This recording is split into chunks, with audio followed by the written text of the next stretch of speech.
리플의 최근 행보는 뭔가가 답답합니다. 그리고 아실 분들은 아시겠지만 리플이 트럼프와 정치 자금으로 쏟아부은 금액이 무려 1,000만 달러를 넘어가는 거액입니다. 하지만 결과는 어떤가요? 완전한 배신이었습니다. 오늘 우리가 파헤칠 이야기는 단순한 투자 실패가 아닙니다. 거대한 정치적 음모와 배신, 그리고 암호화폐 시장을 뒤흔든 충격적 진실입니다. 2024년 리플은 확신했습니다. 트럼프가 대통령이 되면 리플의 시대가 올 것이라고 말이죠. 리플은 트럼프 취임 기금에 500만 달러 상당의 리플을 직접 기부했습니다. 그리고 친암호화폐 정치활동위원회에도 거액을 지원했죠. 리플의 계산은 명확했습니다. 돈으로 정치를 사면 미국이 리플을 전폭적으로 밀어줄 것이다. 당시만 해도 우리 같은 리플의 개인 투자자들은 환호했죠. 드디어 리플이 정치권과 연결고리를 만들었다고 생각했거든요. 하지만 여기서 첫 번째 균열이 시작됩니다. 2025년 3월 2일 마어라고에서 열린 기부자 행사, 브라이언 발라드 로비 회사의 한 여성 직원이 트럼프를 끈질기게 쫓아다녔습니다. 그녀는 미리 작성된 메모를 들고 트럼프에게 전달합니다. 전달된 메모의 내용은 암호화폐 전략 비축에 대한 글이었습니다. 그리고 트럼프는 백악관 직원에게 메모를 건네며 SNS에 글을 올리라고 했죠. 네, 그게 바로 그 포스트였습니다. 리플, 솔라나, 카르다노를 포함한 미국 암호화폐 전략 비축 발표글 말이죠. 하지만 몇 시간 후 트럼프는 충격적 진실을 알게 됩니다. 브라이언 발라드 회사의 고객이 바로 리플이었다는 것을 말이죠. 그는 완전히 속았던 겁니다. 트럼프는 발라드를 언급하며 그는 더 이상 어떤 것에도 환영받지 못한다고 강하게 비난했습니다. 트럼프의 분노는 상상을 초월했죠. 트럼프의 포스트가 올라간 지 몇 분 만에 백악관은 아수라장이 됐습니다. 암호화폐 정책을 총괄하는 데이비드 섹스가 비서실장 수지 와일스에게 격분하며 전화를 걸었죠. 왜냐하면 곧 열릴 암호화폐 서밋을 앞두고 대통령이 특정 회사를 편들어준 꼴이 됐거든요. 더 충격적인 것은 트럼프 자신의 암호화폐 스타트업은 언급도 안 됐다는 사실이었습니다. 수지 와일스는 당황했습니다. 그녀는 그날 아침 트럼프와 함께 있지 않았거든요. 그녀가 급하게 조사를 시작했고 그제서야 백악관 스태프들을 통해서 알게 됐습니다. 리플이 발라드의 고객이었다는 충격적 진실을 말이죠. 아이러니하게도 발라드 회사는 이 사건으로 대박을 쳤습니다. 2025년 1분기에만 1,400만 달러를 벌어들이며 전년 동기 대비 3배 증가했죠. 130개의 새로운 고객까지 확보했습니다. 하지만 트럼프의 분노는 더 커져갔죠. 트럼프의 복수는 비수로 날아와 리플에게 꽂혔습니다. 트럼프는 비트코인 전략 비축 행정명령에 서명했습니다. 주목할 점은 리플은 완전히 배제됐다는 것입니다. 대신 압수된 암호화폐로만 구성된 별도 보관소에 포함시켰죠. 시장의 반응은 즉각적이었습니다. 한때 44억 달러나 급등했던 리플 시가총액이 흔들리기 시작했습니다. 브라이언 발라드는 하루아침에 백악관에서 추방됐고 한때 워싱턴에서 가장 영향력 있는 로비스트는 완전히 낙동강 오리알 신세가 됐습니다. 그리고 이 한 번의 선택은 또 한 번 리플을 강타하죠. 2025년 7월 30일 미국 백악관 디지털 자산 정책 보고서가 발표됩니다. 전략 비축 암호화폐 리스트에 비트코인, 이더리움, 솔라나가 포함됐습니다. 하지만 리플은 완전히 제외됐죠. 500만 달러를 기부한 리플이 명단에서 빠진 겁니다. 이게 우연일까요? 절대 아닙니다. 리플의 꿈은 산산조각 났습니다. 하지만 문제는 여기서 끝나지 않았죠. 리플의 가격은 3달러 선에서 횡보하며 3달러 붕괴 위기에 직면했습니다. SEC와의 소송에서 승소했음에도 불구하고 말이죠. 왜일까요? 시장은 이미 알고 있었던 거죠. 트럼프가 리플을 제외시켜버렸고 정치적 지원 없이는 리플의 미래도 없다는 것을 말입니다. 리플의 500만 달러 기부는 결국 무엇을 남겼을까요? 정치는 돈으로 살 수 있다고 생각했던 리플. 하지만 트럼프가 이용당했다는 사실을 깨달은 순간 모든 것이 끝났습니다. 이것이 바로 암호화폐와 정치가 만났을 때 벌어지는 현실입니다. 돈으로 시작된 관계는 배신으로 끝나게 마련이죠. 그런데 말입니다. 이 모든 게 트럼프가 계획한 일이었다면 어떠신가요? 사실은 리플이 이용을 당한 거라면요. 지금부터 여러분께 들려드릴 이야기는 생각보다 충격적인 내용일 수 있습니다. 리플의 진실 지금부터 공개하겠습니다. 2011년 세상에 공개된 리플의 백서, 그 백서를 쓴 인물 바로 아서 브리토입니다. 대부분의 사람들은 그를 그냥 리플 창시자 혹은 뛰어난 개발자쯤으로만 알고 있죠. 하지만 그의 진짜 정체를 알게 되면 아마 소름이 끼칠지도 모릅니다. 아서 브리토는 철저히 베일에 쌓인 인물입니다. 리플의 공동 창립자이자 핵심 개발자였지만 그의 얼굴을 본 사람조차 거의 없습니다. 지금도 연락이 닿는 건 극소수 리플의 초기 개발팀 정도라고 알려져 있죠. 그런데 여기서부터 이야기는 이상하게 흘러갑니다. 브리톤은 과거 미국 국방부 산하 첨단기술연구소인 다르파와 협력했고 심지어 NSA, 미국 국가안보국의 자문위원으로도 활동한 경력이 있다는 겁니다. 그리고 놀라운 건 현재 리플의 최고 기술 책임자이자 수석 개발자인 데이비드 슈워츠 역시 바로 NSA 출신입니다. NSA가 어떤 곳인가요?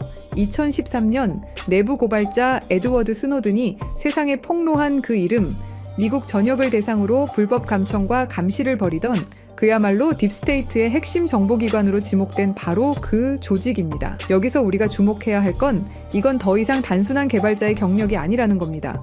브리토와 슈워츠는 딥스테이트와 암호화폐를 연결짓는 결정적 인물일 수 있다는 거죠. 그리고 가장 수상한 대목, 아서 브리토는 리플 백서를 발표한 직후 갑자기 세상에서 사라졌습니다. 완전히 말 그대로 증발해버린 겁니다. 왜일까요? 답은 의외로 간단할 수 있습니다. 임무 완료. 시스템은 구축됐고 그의 자리를 대체할 사람, NSA 출신 데이비드 슈워츠도 남겨두었습니다. 그 후 리플은 진심으로 혁신을 추구하기 시작했습니다. 직원들은 진짜로 금융 시스템을 바꿀 수 있다고 믿었고 투자자들도 이 기술의 가능성에 매료됐죠. 그리고 그게 바로 딥스테이트의 진짜 계획이었습니다. 가짜 열정은 금방 들통납니다. 하지만 진짜 열정으로 만든 기술은 완벽한 도구가 됩니다. 의심할 수 없게 되니까요. 리플이 성공할수록 더 많은 은행들이 채택할수록 더 많은 사람들이 신뢰할수록 그들의 계획은 조용히 그러나 치밀하게 완성되어 가고 있었던 겁니다.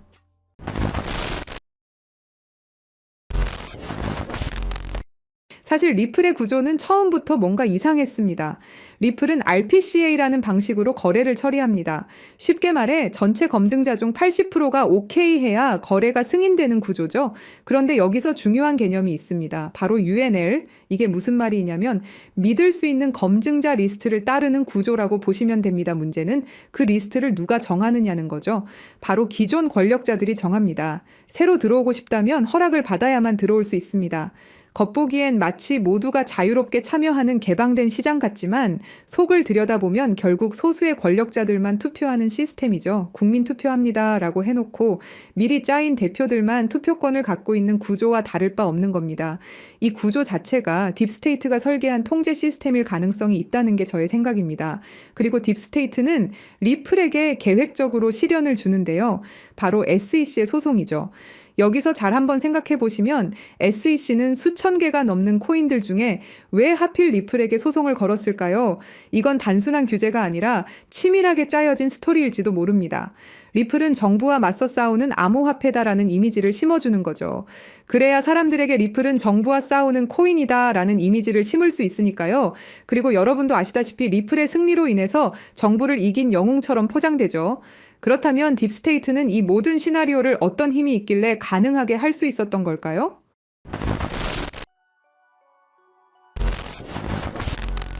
딥스테이트란 무엇일까요? 그것은 선출되지 않은 권력 집단입니다. 정부 안에 또 다른 정부가 숨어 있는 것이죠. 대통령이 바뀌어도 정권이 바뀌어도 그들은 그 자리에 남아 실제 권력을 쥐고 흔들어댑니다. 그렇다면 그들은 누구일까요? 지금까지 딥스테이트로 거론되는 인물들은 크게 5가지로 분류됩니다. 첫째, 30년 넘게 정부에 몸담은 영구직 고위 관료들입니다. 둘째, CIA, NSA, FBI 등 정보기관의 실세들이 있죠. 셋째, 달러를 찍어내는 연방준비제도 이사회 임원들입니다. 넷째, 10조 달러를 움직이는 월스트리트 거대 자산운용사들이 있고요. 다섯째, 전쟁을 통해 이익을 얻는 군산복합체 경영진들이 있습니다. 이들의 공통점은 뭘까요? 정권이 바뀌어도 자리를 지키며 진짜 게임을 조종한다는 것입니다. 트럼프가 와도 바이든이 와도 다시 트럼프가 와도 그들은 여전히 그 자리에 있습니다. 그리고 지금 그들의 목표는 현금을 완전히 없애고 모든 거래를 추적 가능한 디지털 화폐로 바꾸는 것입니다.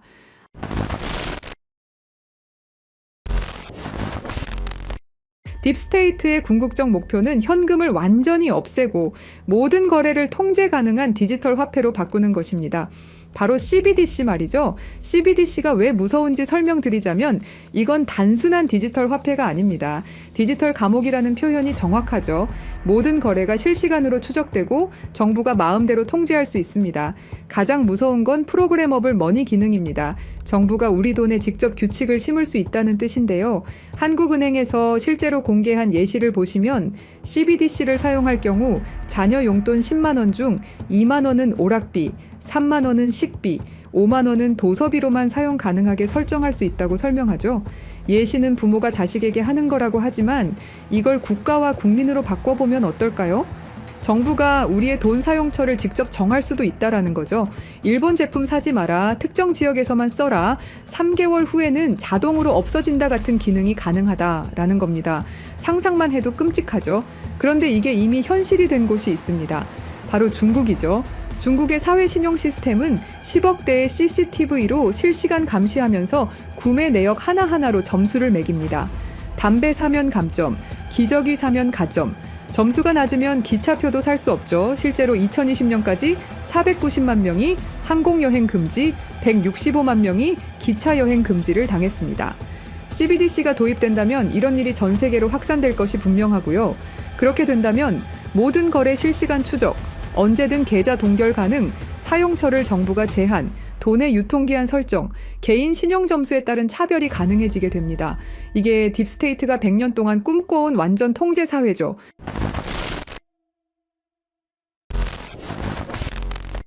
하지만 예상치 못한 변수가 나타났습니다. 미국의 대통령이죠.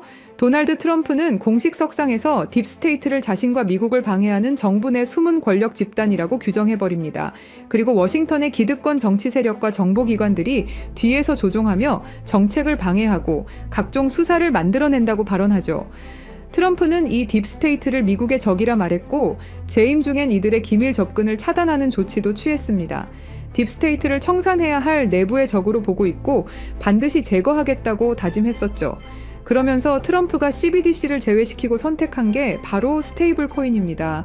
트럼프 대통령은 달러 기반 스테이블 코인은 달러의 지배력을 더욱 강화하는 데 기여할 것이라고 강조했습니다. 그리고 2025년 7월 18일 트럼프 대통령이 지니어스 법에 서명하면서 스테이블 코인의 법적 기반이 완성되었습니다. 이건 딥스테이트의 CBDC 계획에 대한 직접적인 도전장이었죠. 이제 두 시스템이 정면으로 충돌하고 있습니다.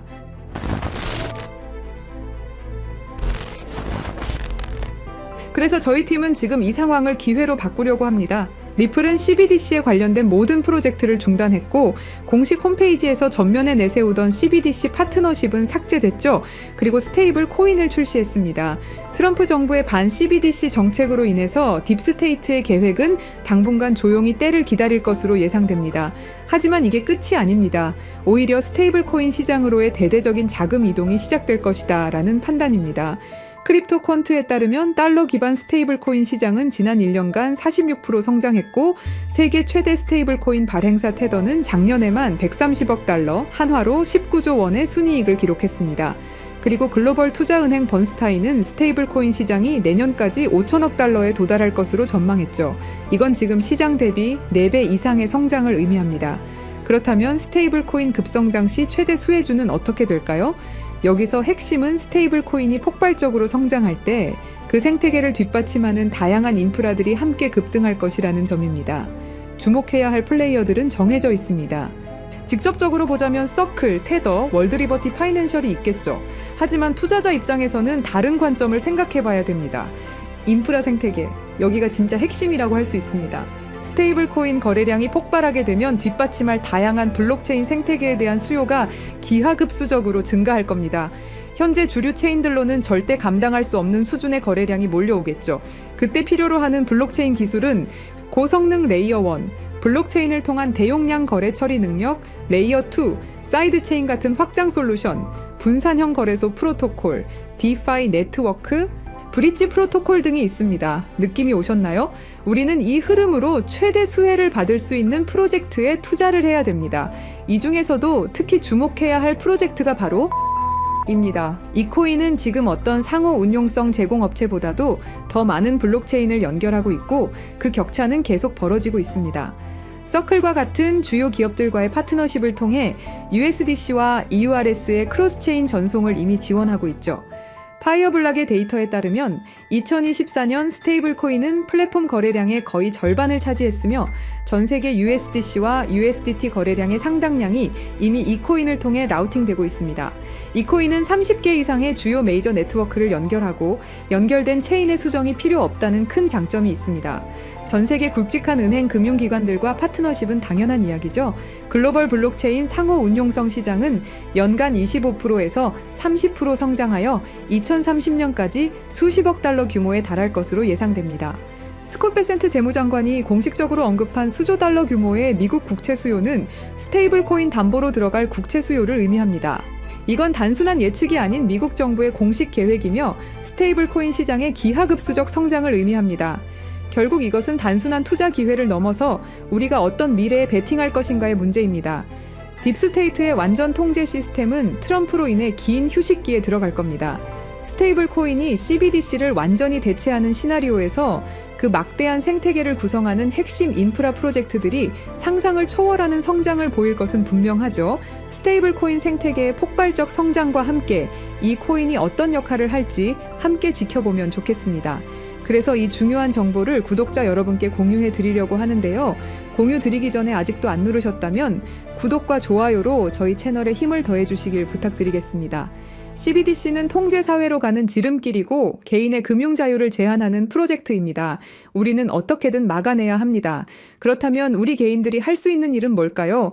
스테이블 코인 시장의 발전에 관심을 갖고 신중하게 참여하는 것입니다. 댓글에 기회라고 남겨주시고 010-3378-6658로 기회라고 문자 보내주시는 분들에 한해서 구독자분인 거 확인하고 이 코인의 정보 한 분도 빠짐없이 공유 드리도록 하겠습니다. 010-3378-6658로 기회라고 단 두 글자 보내주시면 됩니다. 끝까지 시청해주셔서 감사합니다.